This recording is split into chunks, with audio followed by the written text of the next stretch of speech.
and go. All right. So, do you feel as though Simsbury High School is inflating grades? The way you word it, I wouldn't probably say it that way. To say that Simsbury High School's grades are relatively high compared to what I think is appropriate, yes, I do. I think that that's been happening over a period of years. I don't think Simsbury High School is alone in that. They may be part of every high school in the country may be doing it for all I know. But there's no question that the grades are much higher than when I came. When I first came here, the grades were probably too low. And that was part of the reaction, is that you would have honors courses with 50 kids or 75 kids and very few A's were given.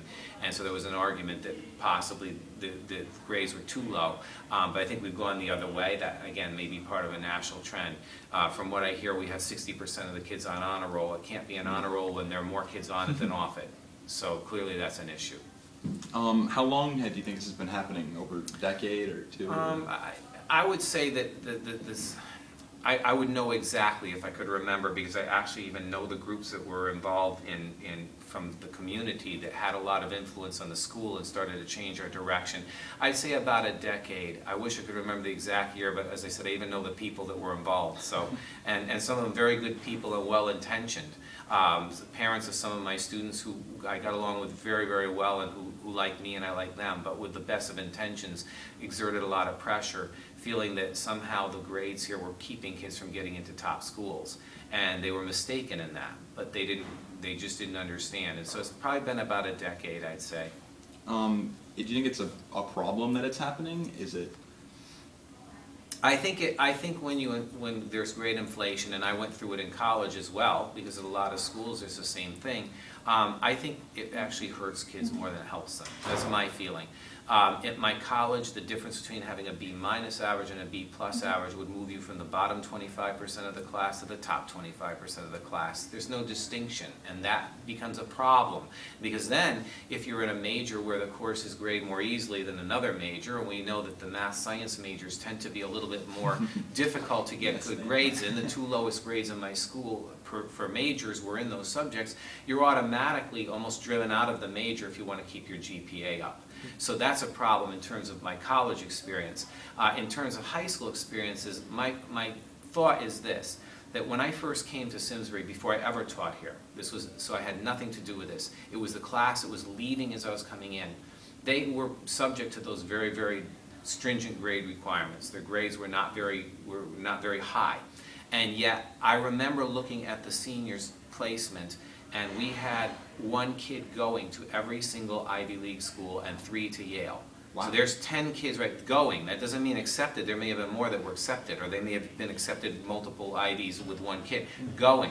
6 kids were going to Williams. And I remember thinking to myself, my God, the only schools that had 6 kids going to Williams were Exeter and Andover, the top prep schools, not a public high school.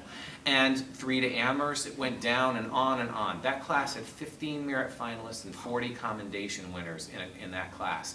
It was probably one of the most impressive classes they've had here, certainly more impressive than any I've seen since in terms of the depth of talent. But the point is, they were getting those non-inflated grades and they still got into Ivy League schools. It was up to us, teachers and guidance, to get across to those schools the kind of place we were.